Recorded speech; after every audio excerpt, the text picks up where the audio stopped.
안녕하십니까. Hello everyone. ଆପଣମାନଙ୍କୁ ସମସ୍ତଙ୍କୁ ନମସ୍କାର। 창세기 제1장 말씀을 읽겠습니다. Continuing from last time, we will read the words of Genesis ଗତ chapter ଥର 1. ଠାରୁ ଆମମାନେ କ୍ରମନ୍ୟ ଭାବରେ ଆଦି ପୁସ୍ତକ ଏକ ପର୍ବର ବାକ୍ୟ ପଢ଼ିବା। From Genesis chapter 1, verse 1.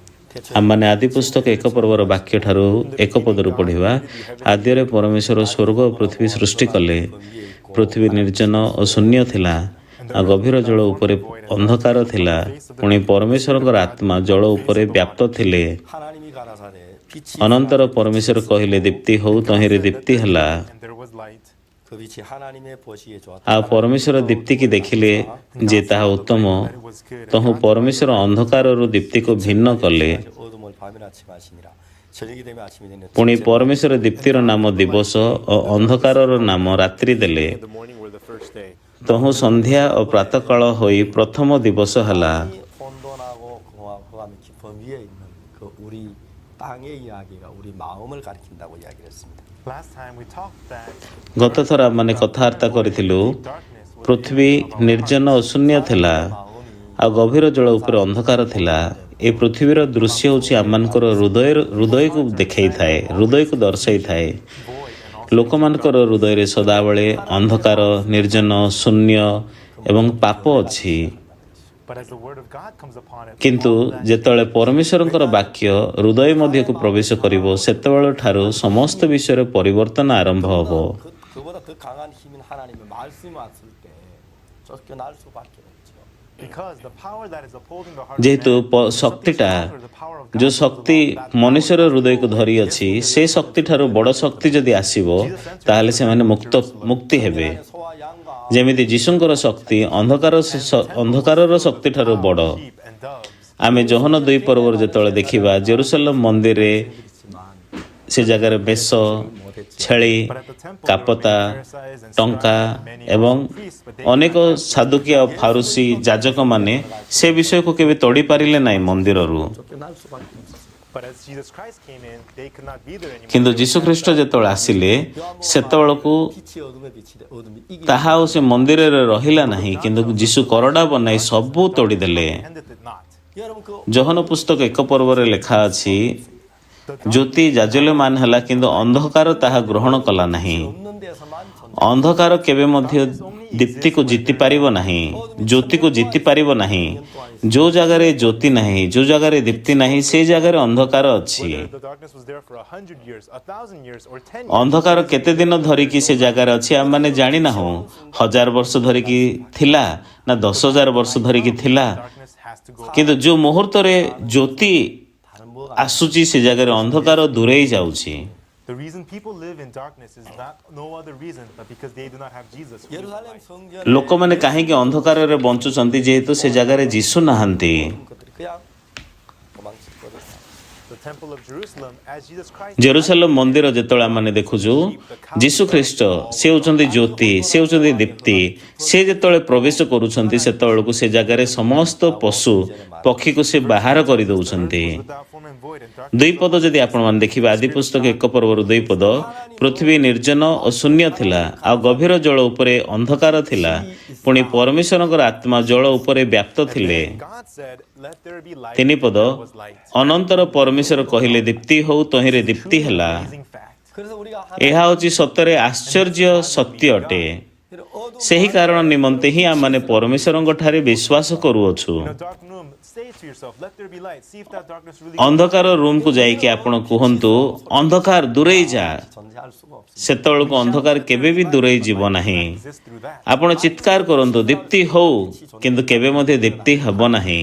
If we did say, "Let there be light," and there was ଯଦି light ଆମମାନେ upon us, ଧରି ନିଅନ୍ତୁ, ଆମମାନେ ଯଦି 물리칠 수 있는 건 କହିବା ଦୀପ୍ତି ହଉ, ଆଉ ଯଦି ଦୀପ୍ତି ହେଲା, to destroy that ତାହେଲେ ମଧ୍ୟ ଆମମାନେ ପରମେଶ୍ୱର ହେଇପାରିବା ନାହିଁ। 오늘 କିନ୍ତୁ ଆମମାନଙ୍କୁ ଅନ୍ଧକାରକୁ ତୋଡ଼ିବା ନିମନ୍ତେ ଜ୍ୟୋତି ଦରକାର, ଦୀପ୍ତି ଦରକାର। ଦୀପ୍ତି ହେଉଛନ୍ତି ପରମେଶ୍ୱର ଅଟନ୍ତି, ଯୀଶୁ ଅଟନ୍ତି। Korea, he rules over the military, the government. ଆଉ ବର୍ତ୍ତମାନ ଆମମାନଙ୍କର ରାଷ୍ଟ୍ରପତିମାନଙ୍କୁ ଯଦି ଦେଖିବା, ତାହେଲେ ସେମାନେ ଗୋଟେ ଦେଶକୁ କର୍ତ୍ତୃତ୍ୱ କରୁଅଛନ୍ତି, ଆର୍ମିକୁ କମାଣ୍ଡ କରନ୍ତି ଏବଂ ଦେଶକୁ ଚଳାନ୍ତି। The president, that does not mean he could rule over peace or rule over light. କିନ୍ତୁ ଯେହେତୁ ଜଣେ ବ୍ୟକ୍ତି ରାଷ୍ଟ୍ରପତି ଅଛନ୍ତି, ତାର ଅର୍ଥ ନୁହେଁ ଯେ ସିଏ ଆନନ୍ଦକୁ, ଖୁସିକୁ, ଶାନ୍ତିକୁ କର୍ତ୍ତୃତ୍ୱ କରିପାରିବେ। 평화 ଯଦି ସେ କରିପାରୁଛନ୍ତି, ସେ ଯଦି ଲୋକଙ୍କର ହୃଦୟରେ ଶାନ୍ତି ଦେଇପାରୁଛନ୍ତି, Korea.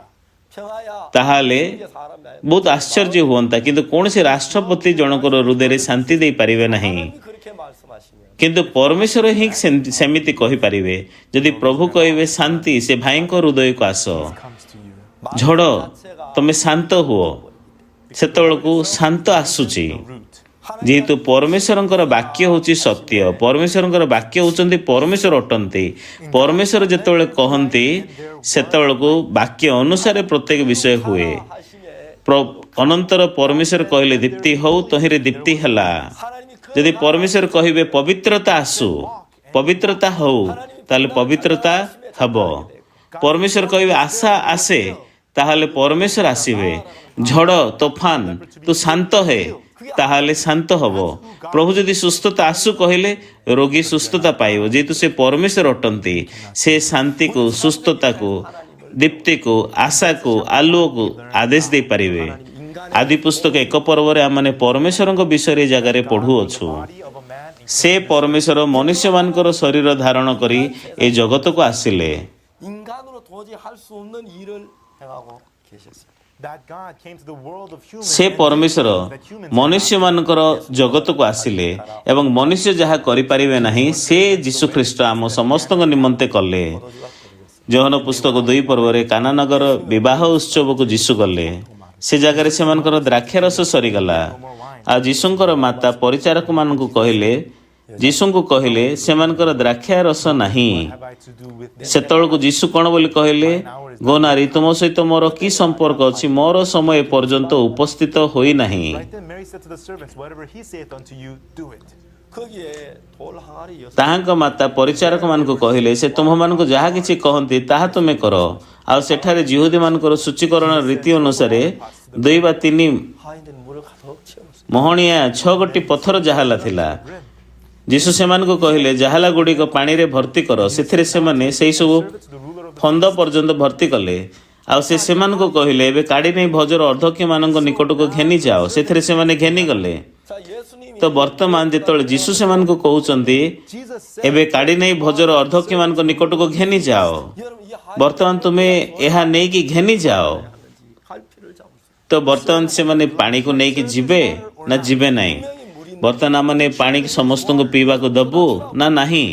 ଏଇଟା ସତରେ ପାଣି, କିନ୍ତୁ ଯୀଶୁ କହୁଛନ୍ତି ଏବେ କାଢ଼ି ନେଇ ଭୋଜର ଅର୍ଦ୍ଧକ୍ୟମାନଙ୍କ ନିକଟକୁ ଘେନି ଯାଅ। feast, I'm going to be chastised. ତାହେଲେ ଭୋଜର ଅର୍ଦ୍ଧକ୍ୟମାନଙ୍କୁ ଆମେ ପାଣି ପିଇବାକୁ ଦେବୁ, ତାହେଲେ ନିଶ୍ଚିତ ଭାବରେ ଆମେ ଗାଳି ଶୁଣିବୁ। 얘기해야 합니다. If a human, not Jesus said that, then we need to doubt that. 그러나 여러분 그 말 ତାହେଲେ ଯଦି ମଣିଷ ଯଦି କହିଥାନ୍ତା, ତାହେଲେ ଆମେ ସନ୍ଦେହ କରିବା ଦରକାର। Not human. କିନ୍ତୁ ଯିଏ କହୁଅଛନ୍ତି ସେ ମନୁଷ୍ୟ ନୁହନ୍ତି, ସେ ଈଶ୍ୱର ଅଟନ୍ତି। The word of God said, take it and serve it to the ruler of the feast. ଯେତେବେଳେ ପରମେଶ୍ୱରଙ୍କର ବାକ୍ୟରେ ପ୍ରଭୁ ଯଦି କହୁଛନ୍ତି ଏବେ କାଢ଼ି ନେଇ ଭୋଜର ଅର୍ଦ୍ଧକ୍ୟମାନଙ୍କ ନିକଟକୁ ଘେନି ଯାଅ, କାହିଁକି ସେ କହୁଛନ୍ତି ଭୋଜର ଅର୍ଦ୍ଧକ୍ୟମାନଙ୍କ ନିକଟକୁ ଘେନି ଯାଅ? The Lord had said that already. It is ଯେହେତୁ ପରମେଶ୍ୱର ଯେତେବେଳେ କହିଅଛନ୍ତି, ଯୀଶୁ ଯେତେବେଳେ କହିଲେ ଅଲରେଡି ତାହା ଦ୍ରାକ୍ଷାରସ ହେଇସାରିଛି। 주님하고 우리 କିନ୍ତୁ ଆମମାନଙ୍କର ଦୃଷ୍ଟିରେ ଏପର୍ଯ୍ୟନ୍ତ ତାହା ହେଉଛି ପାଣି। 물을 부었는데 어떻게 ସେଥିପାଇଁ ଆମମାନଙ୍କର ଦୃଷ୍ଟି ପରମେଶ୍ୱରଙ୍କ ଦୃଷ୍ଟି ଭିନ୍ନ। ହଁ, ମୁଁ ବର୍ତ୍ତମାନ ପାଣି ଏ ଜାଗାରେ ଫନ୍ଦ ପର୍ଯ୍ୟନ୍ତ ଭର୍ତ୍ତି କରିଅଛି, କିନ୍ତୁ ଏଇଟା କେମିତି ଦ୍ରାକ୍ଷାରସ ହେବ? ଏଇଟା ହେଉଛି ସମ୍ପୂର୍ଣ୍ଣ ପାଣି, ଆମେ ନିଜେ ଭର୍ତ୍ତି କରିଛୁ। କିନ୍ତୁ ଯୀଶୁ କହୁଛନ୍ତି ଏହା ହେଉଛି ଦ୍ରାକ୍ଷାରସ। So take it and serve it, says Jesus.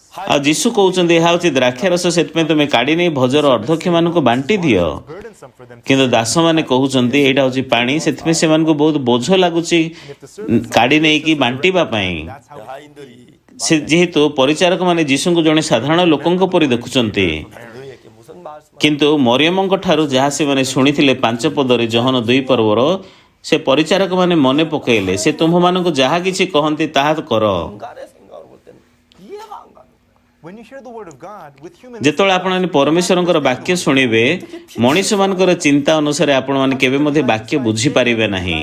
성경에 그렇게 Dipti ହଉ କହିଲେ ଦୀପ୍ତି ହେବ, ଏଇଟା କେମିତି ସମ୍ଭବ? କିନ୍ତୁ ବାଇବଲରେ ଲେଖା ଅଛି, ଅନନ୍ତର ପରମେଶ୍ୱର କହିଲେ ଦୀପ୍ତି ହଉ, ତହିଁରେ ଦୀପ୍ତି ହେଲା।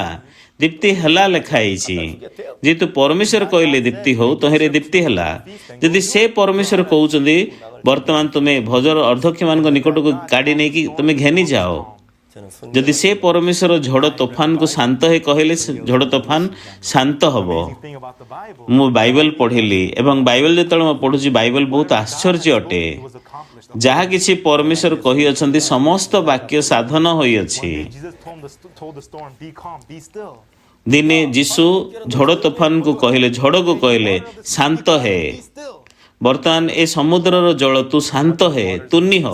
예수님 나 조용히 ସେତେବେଳକୁ ସମୁଦ୍ରର ଜଳ କ'ଣ କହିଲା? ସେ ଚୁପଚାପ ହେଇଗଲା, ଧୀରସ୍ଥିର ହେଇଗଲା। 바닷물이 그렇게 ଆଉ ବର୍ତ୍ତମାନ ପବନ ଏମିତି ବହୁଛି, ମୁଁ କେମିତି ଚୁପଚାପ ହେଇପାରିବି? Excuses like that. 그게 문제 ଆଉ ଏଇ ପ୍ରକାର ସମୁଦ୍ରର ପାଣି, Problems like that. ହ୍ରଦର ପାଣି କ'ଣ ସେ କାରଣ କହିଲା କି ଯୀଶୁଙ୍କୁ? ପବନ ତ ବହୁଛି, ମୁଁ କ'ଣ କରିବି? ପବନ ବହିଲେ ବାଧ୍ୟ ମୁଁ ପ୍ରକୃତିରେ ଉଛୁଳି ଉଠିବି, ଆଉ ତୋଫାନ ବି, ଆଉ ନୌକାକୁ ବାଡ଼େଇବି, ଆଘାତ ଦେବି। 이유가 없습니다. No କିନ୍ତୁ ଆମେ ଦେଖିବା ସେ ହ୍ରଦର ଜଳ ହଉ, ସମୁଦ୍ରର ଜଳ ହଉ, ସେମାନେ କାରଣ କହୁନାହାନ୍ତି ଯୀଶୁଙ୍କ ବାକ୍ୟ ସମ୍ମୁଖକୁ। ଯେତେବେଳେ ଯୀଶୁ କହୁଛନ୍ତି ଶାନ୍ତ ହେ, ସେତେବେଳେ ଶାନ୍ତ ହେଇଯାଉଛି। ଯୀଶୁ ଯେତେବେଳେ କହିଲେ ଲାଜରସକୁ, ଲାଜାର ତୁ ବାହାରି ଆ, ସେତେବେଳକୁ ଲାଜାର ସିଏ କବରରୁ ବାହାରି ଆସିଲେ। 귀신이 쫓겨났고 ଆଉ ବର୍ତ୍ତମାନ ପାଣିଟା ଶାନ୍ତ ହେଲା, ଭୂତଗ୍ରସ୍ତ ଲୋକମାନଙ୍କ ଠାରୁ ଭୂତ ଚାଲିଗଲା। 인간의 마음도 ସମସ୍ତେ ପରମେଶ୍ୱରଙ୍କର ବାକ୍ୟର ଆଜ୍ଞାବହ ହେଲେ। ବର୍ତ୍ତମାନ ପରମେଶ୍ୱର ମନୁଷ୍ୟମାନଙ୍କୁ କହୁଛନ୍ତି, the word that way in their heart. ମନୁଷ୍ୟମାନେ ଯଦି ପରମେଶ୍ୱରଙ୍କର ବାକ୍ୟ ଠାରୁ ବିଶ୍ୱାସ ଯଦି ଗ୍ରହଣ କରିବେ, ତାହେଲେ ପରମେଶ୍ୱର ଆମମାନଙ୍କର ହୃଦୟରେ କାର୍ଯ୍ୟ କରିବେ। ଆଦି ପୁସ୍ତକ 1 ପର୍ବର 2 ପଦ, ପୃଥିବୀ ନିର୍ଜନ ଓ ଶୂନ୍ୟ ଥିଲା ଓ ଗଭୀର ଜଳ ଉପରେ ଅନ୍ଧକାର ଥିଲା। କିଏ ବନେଇଛି ଏମିତି? 하나님께는 공허가 없습니다. ଶୈତାନ ବନେଇଛି। 하나님에게는 ଆମମାନେ ଯଦି ଦେଖିବା ପରମେଶ୍ୱରଙ୍କ ଠାରେ କୌଣସି ଦ୍ୱନ୍ଦ୍ୱ ନାହିଁ, ପରମେଶ୍ୱରଙ୍କ ଠାରେ କୌଣସି ଅନ୍ଧକାର ନାହିଁ। To whom does confusion, emptiness, and darkness belong to? 사단에게 있습니다. କିନ୍ତୁ ଏ ଅନ୍ଧକାର କାହାର? 인간이 사단에게 ନିର୍ଜନ ଶୂନ୍ୟ କାହାର? ଦ୍ୱନ୍ଦ୍ୱ କାହାର? ହତାଶ କାହାର? ଏହା ହେଉଛି ଶୈତାନର। କିନ୍ତୁ ଲମ୍ବା ସମୟ ଧରିକି ମନୁଷ୍ୟମାନେ ଶୈତାନ ଦ୍ୱାରା ଅଧିକାର କରାଯାଇଛନ୍ତି। ଶୈତାନ ମନୁଷ୍ୟମାନଙ୍କର ହୃଦୟକୁ କର୍ତ୍ତୃତ୍ୱ କରୁଅଛି। Captured men. 다른 ସେଥିପାଇଁ ମନୁଷ୍ୟମାନଙ୍କର ହୃଦୟରେ ପାପ, ଅନ୍ଧକାର, ଶୂନ୍ୟ, Other things they ନିର୍ଜନ, God and they are just ହତାଶ exactly ଅଛି। according to the word. 여러분 이 성경 କିନ୍ତୁ ଯେତେବେଳେ ଆମମାନେ ପରମେଶ୍ୱରଙ୍କର ବାକ୍ୟର ଆଜ୍ଞାବହ ହେବା, ପ୍ରଭୁଙ୍କ ବାକ୍ୟ ଅନୁସାରେ ପ୍ରତ୍ୟେକ କାର୍ଯ୍ୟ ହେବ। ବାକ୍ୟ ଯଦି ଆମମାନେ ଦେଖିବା, ସେ ଜାଗାରେ ବହୁତ ଆଶ୍ଚର୍ଯ୍ୟ ବିଷୟ ଅଛି। Chapter 1 verse 7 it says, 1 ପର୍ବର 7 ପଦ ଆପଣମାନେ ଦେଖନ୍ତୁ। ଏହି ରୂପେ ପରମେଶ୍ୱର ଶୂନ୍ୟ ନିର୍ମାଣ କରି 하나님의 그대로 ଶୂନ୍ୟର ଉର୍ଦ୍ଧ୍ୱସ୍ଥ ଜଳରୁ and let the dry land appear. ଶୂନ୍ୟର ଅର୍ଦ୍ଧସ୍ଥ ଜଳକୁ ଭିନ୍ନ କଲେ, ତହିଁରେ ସେହି ରୂପ ହେଲା ଲେଖାହେଇଛି। ତହିଁରେ ସେହି ରୂପ ହେଲା। 11 ପଦ ଦେଖନ୍ତୁ, ଲାଷ୍ଟରେ 그대로 되니 ତହିଁରେ ସେପରି ହେଲା ଲେଖା ଅଛି। Was so. 15절에 ବାଇବଲର ଅନେକ ସ୍ଥାନରେ ଲେଖା ଅଛି ତହିଁରେ ସେଇପରି ହେଲା। 15 ପଦ ମଧ୍ୟ ଦେଖନ୍ତୁ, ଲାଷ୍ଟରେ ତହିଁରେ ସେଇପରି ହେଲା। So. ଯେତେବେଳେ ମଧ୍ୟ ପରମେଶ୍ୱର ତାଙ୍କର ବାକ୍ୟ କହୁଛନ୍ତି ତହିଁରେ ସେପରି ହେଲା। God. 하나님은 ସେ ଜାଗାରେ କୌଣସି ବିଷୟ ନାହିଁ ଯାହା ପରମେଶ୍ୱରଙ୍କର ବାକ୍ୟର ବିରୁଦ୍ଧକୁ ଯାଇପାରିବ। 인간이 କେବଳ ଗୋଟେ ବିଷୟ ପ୍ରଭୁଙ୍କ ବାକ୍ୟର ବିରୁଦ୍ଧକୁ ଯିବ, ତାହା ହେଉଛି ଶୈତାନ। By Satan. 인간 କିନ୍ତୁ ମନୁଷ୍ୟମାନେ ଶୈତାନ ଦ୍ୱାରା ଅଧିକାର ଯେତେବେଳେ କରାଗଲେ, ମନୁଷ୍ୟମାନେ ଶୈତାନ ହେଇଗଲେ। ଆଉ ମନୁଷ୍ୟମାନଙ୍କର ହୃଦୟରେ ଅନେକ ଚିନ୍ତା, ଅନେକ କାରଣ ଅଛି। Happen to humans anymore. ସେଥିପାଇଁ ମନୁଷ୍ୟମାନଙ୍କର ହୃଦୟରେ ସେହିପରି ହେଲା, ବାକ୍ୟ ସେହିପରି ସଫଳ ହେଇପାରୁନାହିଁ। 그 말씀대로 그대로 ସେଥିପାଇଁ ମନୁଷ୍ୟମାନେ ଯୀଶୁଙ୍କର ବିରୋଧ କଲେ, ଯେଉଁ ଯୀଶୁ ଈଶ୍ୱରଙ୍କର ରୂପ ଧାରଣ କରିକି ଏ ଜଗତକୁ ଆସିଲେ। 말씀을 거스리고 ପ୍ରଭୁ ଯେତେବେଳେ ବାକ୍ୟ ଦେଲେ ଆଦି ପୁସ୍ତକ 1 ପର୍ବରେ, ତହିଁରେ ସେହିପରି ହେଲା। କିନ୍ତୁ ପରମେଶ୍ୱରଙ୍କର ବାକ୍ୟକୁ, ଯୀଶୁଙ୍କ ବାକ୍ୟକୁ ମନୁଷ୍ୟମାନେ ବିରୋଧ କରୁଛନ୍ତି। 선악을 하게 ସେଥିପାଇଁ ପରମେଶ୍ୱର ମନୁଷ୍ୟମାନଙ୍କୁ କହୁଅଛନ୍ତି, Good and evil ye shall surely ଯଦି ତୁମେ ସତ ସତ ଜ୍ଞାନଦାୟକ ବୃକ୍ଷର ଫଳକୁ ଖାଇବ, ତାହେଲେ ତୁମେ ନିତାନ୍ତ ମରିବ। They did not accept the word of God exactly as it was. 인간은 କିନ୍ତୁ ସେମାନେ ପରମେଶ୍ୱରଙ୍କର ବାକ୍ୟ ଯେପରି ଅଛି ସେପରି ଗ୍ରହଣ କଲେ ନାହିଁ। Exactly as it was. 인간은 하나님의 ଯେହେତୁ ସେମାନେ ପରମେଶ୍ୱରଙ୍କର ବାକ୍ୟ ଯେପରି ଅଛି ସେପରି ଗ୍ରହଣ କରିପାରିଲେ ନାହିଁ, The words of the serpent. ମନୁଷ୍ୟମାନେ 판단을 가지고 ପରମେଶ୍ୱରଙ୍କର ବାକ୍ୟ ଶୁଣିଲେ, ଶୈତାନର ସ୍ୱର ବି ଶୁଣିଲେ। Judgment and followed after their own judgment. ଆଉ ସେମାନେ ଶୈତାନର ବାକ୍ୟକୁ ଶୁଣିକି, ସ୍ୱରକୁ ଶୁଣିକି, ନିଜର ବିଚାରକୁ ବିଶ୍ୱାସ କରିକି ବାକ୍ୟ ପରିତ୍ୟାଗ କଲେ। ମନୁଷ୍ୟମାନେ ପରମେଶ୍ୱରଙ୍କର ବାକ୍ୟକୁ ବାଛିଲେ ନାହିଁ। 자기가 보기에 ସେମାନଙ୍କ ସମ୍ମୁଖରେ ଈଶ୍ୱରଙ୍କ ବାକ୍ୟ ଅଛି, ଶୈତାନର ପ୍ରତାରଣା ଅଛି, ଶୈତାନର ସ୍ୱର ଅଛି। ସେମାନେ ବାଛିଲେ, ଦୁଇଟା ଭିତରୁ ଯୋଉଟା ଭଲ ଲାଗିଲା ସେମାନେ ସେଇଟା ବାଛିଲେ। ମନୁଷ୍ୟମାନେ ପରମେଶ୍ୱରଙ୍କର ବାକ୍ୟକୁ ଶୁଣନ୍ତି, ଆଉ ସେମାନେ ବାକ୍ୟକୁ ବିଚାର କରନ୍ତି। ଏ ବାକ୍ୟ କ'ଣ ସତ କି? ଏ ବାକ୍ୟ କ'ଣ କାମ ଦେବ କି?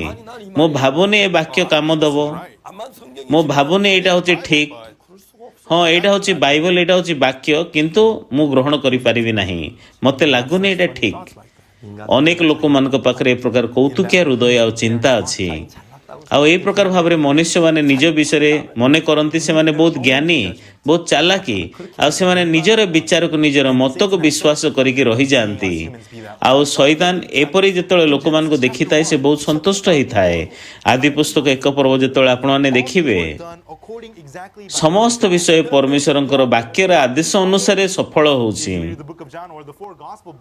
그 하나님 말씀 ଯଦି ଆପଣମାନେ ଚାରିଟି ଆମମାନଙ୍କର ସୁସମାଚାର ପୁସ୍ତକ ଯଦି ପଢ଼ିବେ ଆପଣ ଦେଖିବେ ଯେଉଁମାନେ ପରମେଶ୍ୱରଙ୍କର ବାକ୍ୟ ଯେପରି 한번은 ଆଉ ଯେପରି ପ୍ରଭୁ କହିଲେ ସେହିପରି ଗ୍ରହଣ କଲେ ପରିବର୍ତ୍ତନ ଅଛି କିନ୍ତୁ ଲୋକମାନେ ଅଛନ୍ତି ଯେଉଁମାନେ କି ବାକ୍ୟକୁ ଅଗ୍ରାହ୍ୟ କଲେ ଥରେ ଯୀଶୁ କାପୁର୍ନାହାମକୁ ଆସିଲେ ସେ ଜାଗାରେ ଲୋକମାନେ ଯୀଶୁଙ୍କ ନିକଟରେ ଜଣେ ପକ୍ଷାଘାତୀ ରୋଗୀକୁ ନେଇକି ଆସିଲେ ଆଉ ଯୀଶୁ ସେ ପକ୍ଷାଘାତୀ ରୋଗୀକୁ ଦେଖିକି କହିଲେ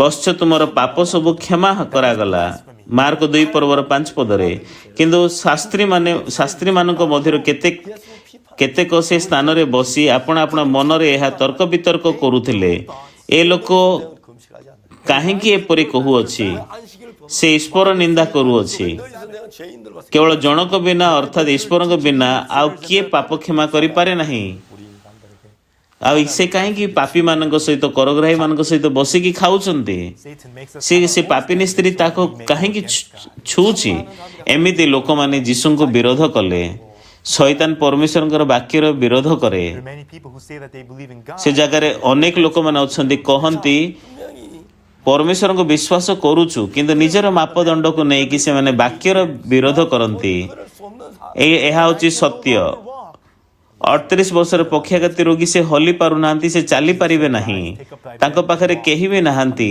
କିନ୍ତୁ ଯୀଶୁ ତାଙ୍କୁ କହିଲେ ଉଠ ତୁମର ଖଟିଆ ଘେନିକି ଚାଲ 경험이나 자기의 판단을 믿을 것이냐 예수님 말씀을 받아들인 38 ବର୍ଷର ପକ୍ଷାଘାତୀ ରୋଗୀ ସେ ନିଜର ଏକ୍ସପିରିଏନ୍ସକୁ ବିଶ୍ୱାସ କଲେ ନାହିଁ ନିଜର ଅନୁଭୂତିକୁ ବିଶ୍ୱାସ କଲେ ନାହିଁ ସେ ଯୀଶୁଙ୍କ ବାକ୍ୟକୁ ଗ୍ରହଣ କଲେ ଦୁର୍ଭାଗ୍ୟ ଭାବରେ ଅନେକ ଲୋକମାନେ ସେମାନେ ନିଜର ବିଚାରକୁ ବିଶ୍ୱାସ କରୁଛନ୍ତି ନିଜର ମତକୁ ବିଶ୍ୱାସ କରୁଅଛନ୍ତି 하나님 ତୋ ଦ୍ୱାରା ସେମାନେ କ'ଣ କରିବେ ତୋ ଦ୍ୱାରା ସେମାନେ କ'ଣ କରିପାରିବେ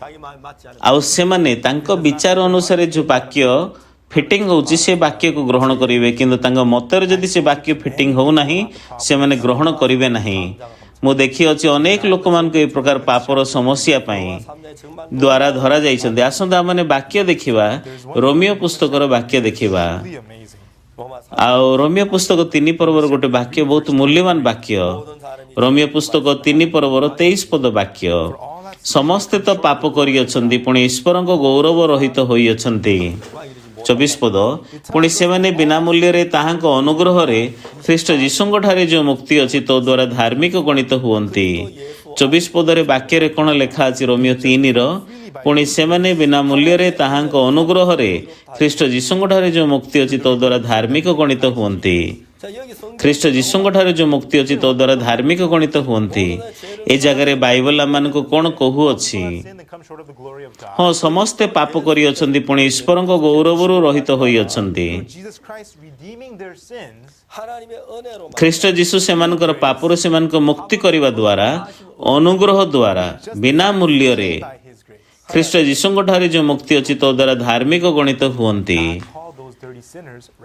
ହଁ ସେଇ ପ୍ରକାର ମନ୍ଦ ପାପୀମାନଙ୍କୁ ପରମେଶ୍ୱର ଧାର୍ମିକ ଗଣନା କରୁଅଛନ୍ତି 은혜를 근거로 해서 우리를 ସମସ୍ତେ ତ ପାପ କରିଅଛନ୍ତି ପୁଣି ଈଶ୍ୱରଙ୍କ ଗୌରବ ରହିତ ହୋଇଅଛନ୍ତି ପୁଣି ସେମାନେ ବିନା ମୂଲ୍ୟରେ ତାହାଙ୍କ ଅନୁଗ୍ରହରେ ଖ୍ରୀଷ୍ଟ ଯୀଶୁଙ୍କଠାରୁ ଯେଉଁ ମୁକ୍ତି ଅଛି ତୋ ଦ୍ୱାରା ଧାର୍ମିକ ଗଣିତ ହୁଅନ୍ତି 사람들 ଅନେକ ଲୋକମାନେ ବାଇବଲର ଏହି ବାକ୍ୟକୁ ପଢ଼ନ୍ତି 말씀을 받아 ଯଦ୍ୟପି ଲୋକମାନେ ବାଇବଲର ଏହି ବାକ୍ୟକୁ ପଢ଼ନ୍ତି କିନ୍ତୁ ଗ୍ରହଣ କରିବା ପରିବର୍ତ୍ତେ ବାକ୍ୟକୁ ଗ୍ରହଣ କରିବା ପରିବର୍ତ୍ତେ ଚିନ୍ତାକୁ ଗ୍ରହଣ କରୁଛନ୍ତି କେମିତି ମୁଁ ଧାର୍ମିକ ହୋଇପାରିବି ମୁଁ ଜଣେ କଦର୍ଯ୍ୟ ପାପୀ ମୁଁ ଜଣେ ପାପୀ ହଁ ମୁଁ ଏ ପାପ ଥାଉ ଥାଉ ମୁଁ କେମିତି କହିପାରିବି ମୁଁ ଧାର୍ମିକ ଏହା ହେଉଛି ସତରେ ଅସମ୍ଭବ।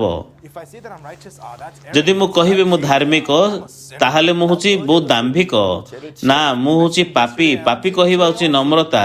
ଗତକାଲି ମୁଁ ପାପ କରିଥିଲି, ଆଜି ମଧ୍ୟ ପାପ କରିବି, ଏହା ହେଉଛି ସତ୍ୟ। ମୁଁ ହେଉଛି ପାପୀ। ହେ ପ୍ରଭୁ, ମୋର ପାପ କ୍ଷମା କର। ଏହିପରି ଭାବରେ ଅନେକ ଲୋକମାନେ ବାଇବେଲକୁ ପଢ଼ିକି ସେମାନେ ପ୍ରାର୍ଥନା କରୁଛନ୍ତି। going against the word of God. ସେମାନେ ପରମେଶ୍ୱରଙ୍କର ବାକ୍ୟର ବିରୋଧ କରୁଅଛନ୍ତି। ବର୍ତ୍ତମାନ ଏହି ସ୍ଥାନରେ ପରମେଶ୍ୱରଙ୍କର ବାକ୍ୟ କ'ଣ କହୁଅଛି? ପରମେଶ୍ୱର ଆମମାନଙ୍କୁ ଧାର୍ମିକ ଗଣନା କରିଅଛନ୍ତି। ପରମେଶ୍ୱର ଆମମାନଙ୍କୁ ଧାର୍ମିକ କହିକି ଡାକୁଅଛନ୍ତି। କିନ୍ତୁ ଆପଣମାନେ ସମସ୍ତେ ନିଜର ଚିନ୍ତାକୁ ତଳେ ଥୋଇ ଦିଅନ୍ତୁ, ତଳେ ଚିନ୍ତା ପକାଇ ଦିଅନ୍ତୁ। ପ୍ରଭୁ, ଆପଣ ମୋତେ ଧାର୍ମିକ କହୁଛନ୍ତି କି? ମୋ ପରି କଦର୍ଯ୍ୟ ପାପୀକୁ ଧାର୍ମିକ ଗଣନା କରୁଛନ୍ତି କି ପ୍ରଭୁ? ବହୁତ ଧନ୍ୟବାଦ ପ୍ରଭୁ। ଏଭଳି ଭାବରେ ଲୋକମାନେ ବାକ୍ୟକୁ ଗ୍ରହଣ କରୁନାହାନ୍ତି। ପରମେଶ୍ୱର କହୁଅଛନ୍ତି ସେ ଆମମାନଙ୍କର ପାପ ସ୍ମରଣ କରିବେ ନାହିଁ। Like the clouds blot away, like the fogs that disappear, he disappeared our sins. ସେ ଆମମାନଙ୍କର ପାପ, ଆମମାନଙ୍କର ଅଧର୍ମକୁ ମେଘ ପରି ମାର୍ଜନା କରିଅଛନ୍ତି। 우리의 죄악을 하며 그가 산 우리의 허물이라며 그가 찌른 우리의 죄악을 하며 Says he was wounded for our transgressions, he is striped for our iniquity. ଯିଶାୟା ପୁସ୍ତକ 53 ପର୍ବର 5 ପଦରେ ଲେଖା ହେଇଛି, ସେ ଆମମାନଙ୍କର ଅପରାଧ ନିମନ୍ତେ କ୍ଷତ ବିକ୍ଷତ ହେଲେ, ଆମମାନଙ୍କର ଅଧର୍ମ ନିମନ୍ତେ ସେ ଚୂର୍ଣ୍ଣ ହେଲେ। That he was wounded and was hung on the cross for our iniquities, for ଆଉ our ସେ କ୍ଷତ ବିକ୍ଷତ ହେଲେ ଆମମାନଙ୍କର ପାପ ନିମନ୍ତେ ତାହାଙ୍କ କ୍ରୁଶରେ କ୍ରୁଶାର୍ପିତ କରାଗଲା। cross. 우리의 죄가 ପ୍ରଭୁ କ୍ରୁଶରେ ଯୀଶୁ ବୁହାଇଥିବା ରକ୍ତକୁ ଦେଖୁଛନ୍ତି। But our sins have been made as ଆଉ ସେ ଆମମାନଙ୍କୁ କହୁଅଛନ୍ତି, ସେ ଆମମାନଙ୍କୁ ଧାର୍ମିକ ଗଣନା କରୁଅଛନ୍ତି, ଆମମାନଙ୍କର ପାପକୁ କ୍ଷମା କରିସାରିଅଛନ୍ତି।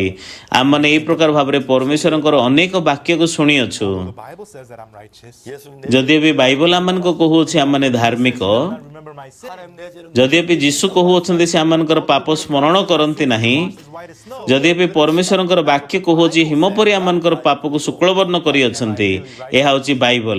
성경 말씀 କିନ୍ତୁ ଆମମାନଙ୍କ ଚିନ୍ତା ଅନୁସାରେ ଆମେ କ'ଣ ଭାବୁଛୁ? ସତରେ ମୁଁ କ'ଣ ଧାର୍ମିକ କି? ସେମାନେ ପରମେଶ୍ୱରଙ୍କର ବାକ୍ୟର ବିଚାରକୁ ସାଇଡରେ ରଖିଦେଉଛନ୍ତି। ଆଉ ମୁଁ ଯେତେବେଳେ ନିଜକୁ ଦେଖେ ମୋତେ ଲାଗୁନି ମୁଁ ଧାର୍ମିକ, ହଁ ମୁଁ ଜଣେ ପାପୀ।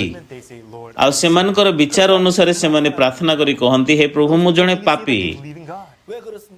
ଆଉ ସେପରି ଲୋକମାନେ କହନ୍ତି ଯେ ଆମମାନେ ପରମେଶ୍ୱରଙ୍କୁ ବିଶ୍ୱାସ କରୁଛୁ। କେମିତି କହିପାରୁଛନ୍ତି? କେମିତି ତାହା ସମ୍ଭବ? These people, rather than the word of God, they believe in their own. ସେ ଲୋକମାନେ ପରମେଶ୍ୱରଙ୍କର ବାକ୍ୟ ପରିବର୍ତ୍ତେ ସେମାନେ ନିଜର ଚିନ୍ତାକୁ ବିଶ୍ୱାସ କରୁଅଛନ୍ତି। ପରମେଶ୍ୱର କହିଲେ ଦୀପ୍ତି ହଉ, ତହିଁରେ ଦୀପ୍ତି ହେଲା। 같이 시간 ଆଉ ପରମେଶ୍ୱର ଏଇ ଜାଗାରେ ଆମମାନେ ଦେଖିବା, ପରମେଶ୍ୱର ଯେପରି କହିଲେ ସେହିପରି ହେଉଅଛି। From the earth. 예수님 ପରମେଶ୍ୱର ଅନେକ ବିଷୟ ପୃଥିବୀରେ ଉତ୍ପନ୍ନ କରାଉଅଛନ୍ତି। Behind thee. 그러니까 ଆଉ ଯୀଶୁ କହିଲେ ଶୈତାନ ମୋ ଠାରୁ ଦୂର ହ। 사탄은 이 ଆଉ ଶୈତାନ ଦୂରେଇ ଗଲା। Satan leave this man and Satan left. ଆଉ ଶୈତାନ ତ ଏ ଲୋକଠାରୁ ବାହାରି ପଡ଼େ, ମନ୍ଦ ଆତ୍ମା ତ ବାହାରେ। 잔잔해 ସେ ଲୋକଠାରୁ ମନ୍ଦ ଆତ୍ମା ଶୈତାନ ବାହାରିଗଲା। ଯୀଶୁ ଯେତେବେଳେ କହିଲେ 38 ବର୍ଷର ପକ୍ଷାଘାତୀ ରୋଗୀକୁ ଉଠ ତୋର ଖଟିଆ ଘେନିକି ଚାଲେ, ସେ ଉଠିକି ଚାଲିଲା। ଯୀଶୁ ସମୁଦ୍ରକୁ କହିଲେ ତୁନି ହ, ଶାନ୍ତ ହେ, ଢେଉ ଶାନ୍ତ ହେଇଗଲା। ସମସ୍ତ ବିଷୟ ଯୀଶୁଙ୍କ ବାକ୍ୟକୁ, ପ୍ରଭୁଙ୍କ ବାକ୍ୟକୁ ମାନୁଛନ୍ତି, ଆଜ୍ଞାବହ ହେଉଛନ୍ତି। କିନ୍ତୁ ଶୈତାନ କେବଳ ମଣିଷ ଯେହେତୁ ଫଳ ଖାଇଛନ୍ତି, ଶୈତାନ ଅଛି, ସେହି କାରଣ ପାଇଁ ମନୁଷ୍ୟମାନେ ପରମେଶ୍ୱରଙ୍କର ବାକ୍ୟର ବିଚାରକୁ ଗ୍ରହଣ କରୁନାହାନ୍ତି। ସେଥିପାଇଁ ଆମମାନଙ୍କ ଚିନ୍ତା ଅନୁସାରେ, ଆମମାନଙ୍କର ବିଚାର ଅନୁସାରେ ଆମମାନେ ବାକ୍ୟର ଭିନ୍ନ, ପ୍ରଭୁଙ୍କ ଠାରୁ ଭିନ୍ନ ବିଚାର କରୁଅଛୁ। ଆମମାନେ କେମିତି କହିପାରିବା ମୁଁ ଧାର୍ମିକ? ଯଦି ବି ବାକ୍ୟରେ ଲେଖା ଅଛି, ତଥାପି ଲୋକମାନେ ନିଜର ମତ, ନିଜର ଚିନ୍ତା କହିଥାନ୍ତି। ସେଥିପାଇଁ ସେମାନେ ପରମେଶ୍ୱରଙ୍କର ବାକ୍ୟକୁ ବିଶ୍ୱାସ କରୁନାହାନ୍ତି, ନିଜର ବିଚାରକୁ ବିଶ୍ୱାସ କରୁଛନ୍ତି। ସେମାନେ ପ୍ରଭୁଙ୍କୁ ବିଶ୍ୱାସ କରୁନାହାନ୍ତି, ନିଜକୁ ବିଶ୍ୱାସ କରୁଛନ୍ତି। ଆଜି ଅନେକ ଲୋକମାନେ ବାହିକ ଭାବରେ କେବଳ ବାଇବଲକୁ ପଢ଼ୁଛନ୍ତି। As if the Bible is just for your information and they make all the ଆଉ ବାଇବଲ ହେଉଛି ଗୋଟେ ଖବର ପୁସ୍ତକ ଭାବରେ ଲୋକମାନେ ଜ୍ଞାନ ପଢ଼ୁଛନ୍ତି, ଜ୍ଞାନକୁ ପଢ଼ିଲା ପରି, କାହାଣୀକୁ ପଢ଼ିଲା ପରି। their sins have been washed or not. They do not open କିନ୍ତୁ ଆପଣଙ୍କର ପାପ ଧୁଆଯାଇଛି ନା ନାହିଁ, କ୍ଷମା କରାଯାଇଛି ନା ନାହିଁ, ତାହା ବାଇବଲ ଖୋଜିକି ଲୋକମାନେ ଦେଖୁନାହାନ୍ତି। କିନ୍ତୁ ସେମାନେ ନିଜର ମନକୁ ପଚାରୁଛନ୍ତି, ନିଜର ଫିଲିଂକୁ ପଚାରୁଛନ୍ତି, ସତରେ ମୋର ପାପ ଚାଲିଯାଇଛି ନା ନାହିଁ, ମୋତେ କେମିତି ଲାଗୁଛି? ସେମାନେ ନିଜର ମନକୁ ଦେଖିଥାନ୍ତି, ନିଜର ଚିନ୍ତା ଅନୁସାରେ, ନିଜର ମତ ଅନୁସାରେ। God, he is the king. 하나의 빛이 କିନ୍ତୁ ସମସ୍ତ ବିଷୟରେ ପରମେଶ୍ୱର ହେଉଛନ୍ତି ରାଜା ଅଟନ୍ତି। ପରମେଶ୍ୱର କହିଅଛନ୍ତି ଦୀପ୍ତି ହଉ, ତହିଁରେ ଦୀପ୍ତି ହେଲା। ଏହା କେତେ ଆଶ୍ଚର୍ଯ୍ୟମୟ! ପ୍ରଭୁଙ୍କ ବାକ୍ୟ ଅନୁସାରେ ପ୍ରତ୍ୟେକ ବିଷୟ ହେଉଅଛି। ଆମମାନେ ସେହି ପ୍ରକାର ଲୋକ ହେବା ଉଚିତ। परमेश्वर ଯାହା କହୁଛନ୍ତି ତାହା ଆମେ ଗ୍ରହଣ କରିବା ବ୍ୟକ୍ତି ପ୍ରଭୁ କହୁଛନ୍ତି ତୁମେ ଧାର୍ମିକ ନା ନା ନା ନା ପ୍ରଭୁ ମୁଁ ପାପୀ then this person ତାହେଲେ ଆପଣଙ୍କର ହୃଦୟ ପରମେଶ୍ୱରଙ୍କର ହୃଦୟ ଠାରୁ ଭିନ୍ନ ହୃଦୟ ଅଛି ଯଦି ପରମେଶ୍ୱର ଆପଣଙ୍କୁ କହୁଛନ୍ତି ଆପଣ ଧାର୍ମିକ 죄인은 의롭다고 하셨습니까? ସତରେ ମୋ ପରି ପାପୀ ଲୋକଙ୍କୁ ପ୍ରଭୁ ଆପଣ ଧାର୍ମିକ କହୁଛନ୍ତି କି I believe in you. ପ୍ରଭୁ ମୁଁ ଆପଣଙ୍କୁ ବିଶ୍ୱାସ କରିବି Lord, there's no way ପରମେଶ୍ୱର ଆପଣଙ୍କର ବିଚାରରେ କୌଣସି ଭୁଲ ନାହିଁ କୌଣସି ଅନ୍ୟାୟ ନାହିଁ ପ୍ରଭୁ ଆପଣ ମୋତେ ଧାର୍ମିକ ଡାକୁଛନ୍ତି କି ପ୍ରଭୁ ମୁଁ ଆପଣଙ୍କୁ ବିଶ୍ୱାସ କରିବି ପ୍ରଭୁ ଏହା ବହୁତ ହୃଦୟସ୍ପର୍ଶୀ ବହୁତ ଧନ୍ୟବାଦ ପରମେଶ୍ୱର ଏହି ପ୍ରକାର ହେଉଛି କହିବା ଗ୍ରହଣ କରିବା ହେଉଛି ବିଶ୍ୱାସ ଅଟେ God said, man with ପ୍ରଭୁ ଯେପରି 38 ବର୍ଷର ପକ୍ଷାଘାତୀ ରୋଗୀ କହିଲେ ଉଠ ତମର ଖଟିଆ ଘେନିକି ଚାଲ what did you say? Did you tell me to ପ୍ରଭୁ ଆପଣ କ'ଣ କହିଲେ ଉଠିକି ଚାଲିବା ପାଇଁ କହିଲେ I will walk. ତାହେଲେ ମୁଁ ଉଠିବି ପ୍ରଭୁ ମୁଁ ଚାଲିବି ପ୍ରଭୁ ପ୍ରଭୁ ଯଦି ଆପଣ କହୁଛନ୍ତି ତାହେଲେ ମୁଁ କରିବି ପ୍ରଭୁ ମୁଁ ଚାଲିବା ପାଇଁ ଚାହୁଁଛି 마른 막대기처럼 움직이지 않았는데 My legs were like matchsticks. They were so skinny they could not move. ଆଉ ମୋ ଗୋଡ଼ ଯାକ ପୁରା ମାଚିସ୍ କାଠି ପରି Word, I will walk.